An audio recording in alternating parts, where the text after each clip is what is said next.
Hi there and welcome to this week's Throwback Thursday, where I am going to be giving you 5 tips about picking up the phone.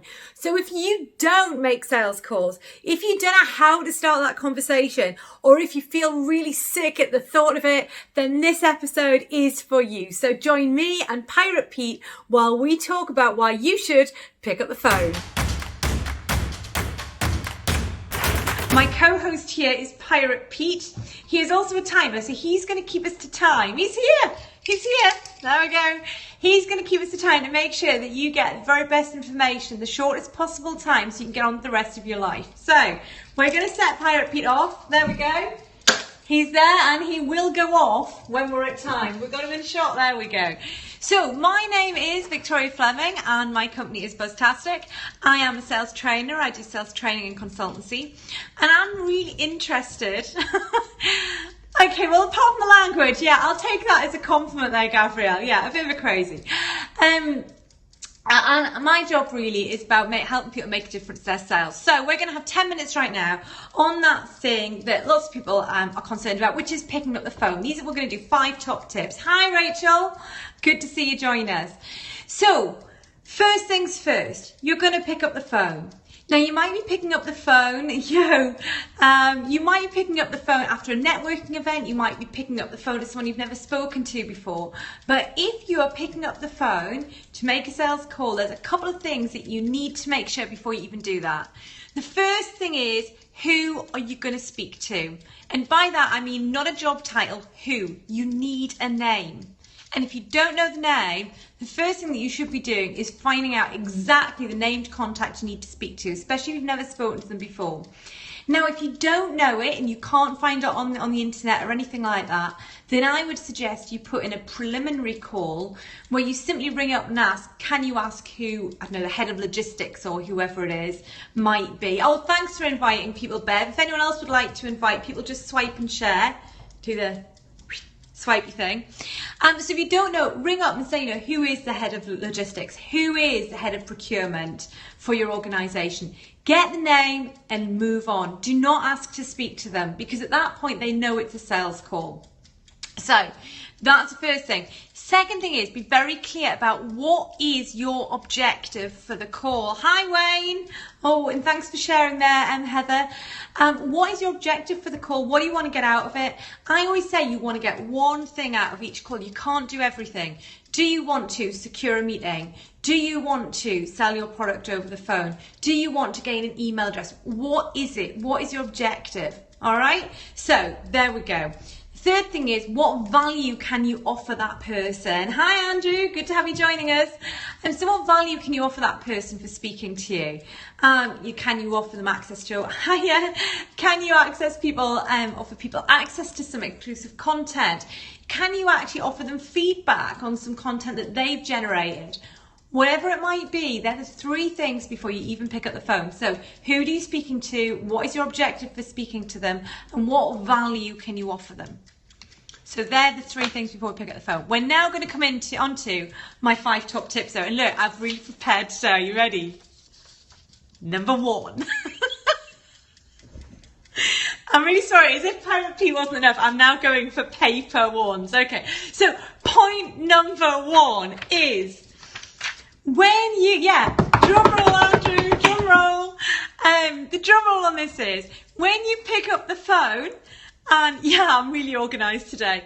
When you pick up the phone and someone answers it, you are going to speak to that person clearly and slowly.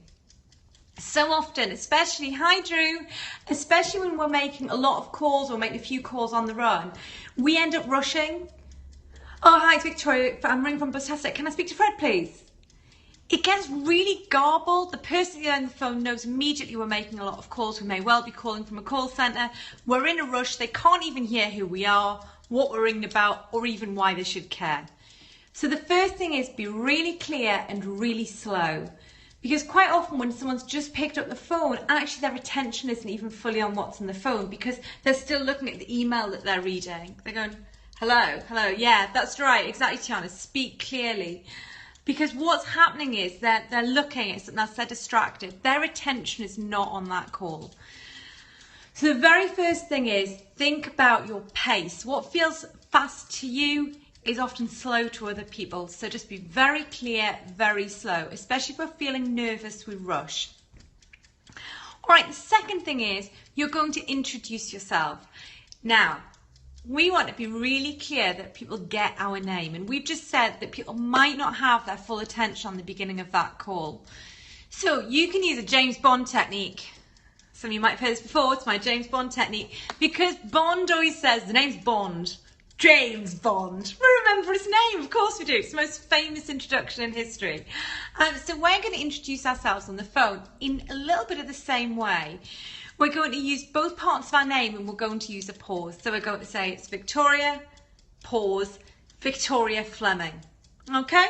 So point number 2, dun dun dun, introduce yourself. The next thing that's likely to happen is people are going to want to know why you're calling. You know, well, why are you ringing me? Okay, so whatever. So the third thing about it is you need to be clear on why you are calling. Why are you calling? And at this point, you must offer your value. So if you're ringing someone and you are asking for their time, which you are, as soon as that phone rings and they answer it, you are asking for their time. You have to give them something in return. What is the point of value that you're offering them? You need to get to that really quickly because you know what? We're all really busy. We haven't got time for chat. So, yeah, 3, offer value. Tiana, you're doing a great job of summarising my key points here. So while you're calling, you're going to offer value. So that might be, I'm calling just in response to X, Y, and Z, which you put on LinkedIn. I'm calling because we've actually just produced a white paper and I couldn't help but notice that actually your business falls right in the demographic. So I wanted to offer that to you and ask if I could get some feedback for you. Whatever it might be, think about what is my point of value. So you need to offer that straight away. Okay, point number 4. Do you like the paper? Have I wasted my time or do you like the bits of paper? Number 2 wants to get cold calls. Sorry, D7. Is that no one wants to get cold calls? Why don't cold callers recognise their demographic? Exactly. I couldn't agree more. I do not believe in cold calls at all. You only call exactly people when you know that A, who they are, B, what you're calling for, and C, you have value to offer them. So it's got to be a personal conversation. Otherwise, you know, no one wants that call. You know, Mr. B. Robinson, can I talk to you about your electric? No, you can't actually. So here we go. Point number 4. Yeah, and if they haven't asked as well, they, you know, it's awful. So point number 4, because Pirate Pete is ticking away, is what is your objective? You can only do one thing in that call. One objective. Yeah, if you don't ask, if you haven't asked someone to call, then they shouldn't call. The only thing I would say about that is that sometimes you might not ask people to call because you don't actually know what they're offering. It's one of those things about how you actually present yourself and what your actual background to making that call is. Whole of the periscope, but one objective. So here we go. Yeah, Tiana's doing a great PA job there.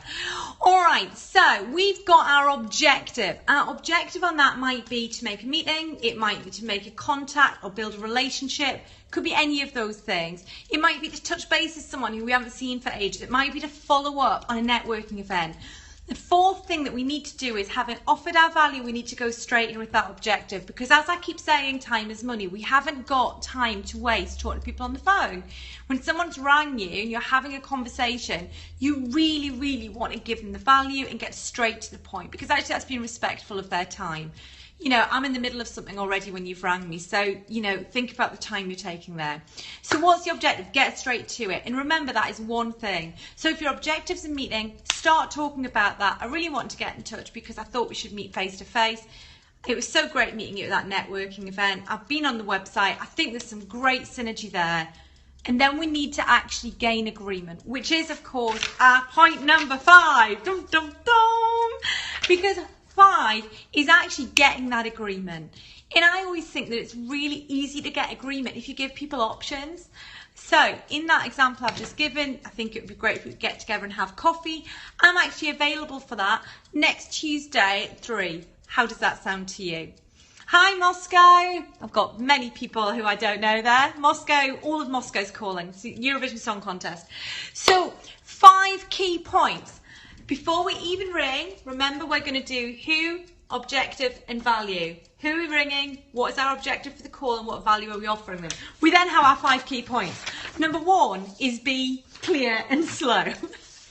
Number 2 is to introduce yourself and to use that approach where you give your first name twice with a pause in it. The other thing with that, point number 2, thank you, Andrew. Yes, be clear and slow. The second point there is really important, again, to re-emphasise our first name as well, and the fact there's a personal relationship there. Right, point number 3, why are you calling? What value can you offer? If you want my time, why should I listen to you? Give me some value, and do not make it an off-the-shelf thing. Didn't need to enter. Andrew, don't worry about making notes. You can watch it on replay. Okay, so number 3, remember at that point in time, why are you calling? What value can you offer? Why would I talk to you? Point number 4, remember your objective. You only have time to do one thing. You have not got time to sell your product, introduce the company, try and set up a meeting. You know what, I haven't got time to listen to that and I'm actually not interested. So if you decide what is your one objective and stick to that. We then have our next step. Gain agreement on that next step. But if it's a meeting, agree the time, agree the day. And as I say, some of you know, I'm big on options. You know, if you're trying to set up a meeting, I can do Tuesday or Thursday. Which day would be better for you? Loads of different ways to do it. But remember, you need to get that agreement. That is the point of the call. Once you have got that agreement, I've got one last hot tip. And I haven't got a bit of papers because this is my secret tip. Once you have gained agreement and succeeded in your objective, put the phone down. And I mean this completely. I've seen salespeople do the most amazing job in the world, build a great relationship, agree a date and time for a meeting. They get all that in place. And then they go, oh, great. So now I'll just tell you all about the company and the products and this, that, and the other. Okay, well, in that case, what is the point of me having the meeting with you? You start to unsell your objective. So get your agreement, get the phone down, because if you've agreed to follow up, if you've agreed a sale, whatever it might be, you've done it, you're done. Get out of there. So that's my little secret tip as well. Don't start to unsell at the end of the call. The big thing about picking up the phone though,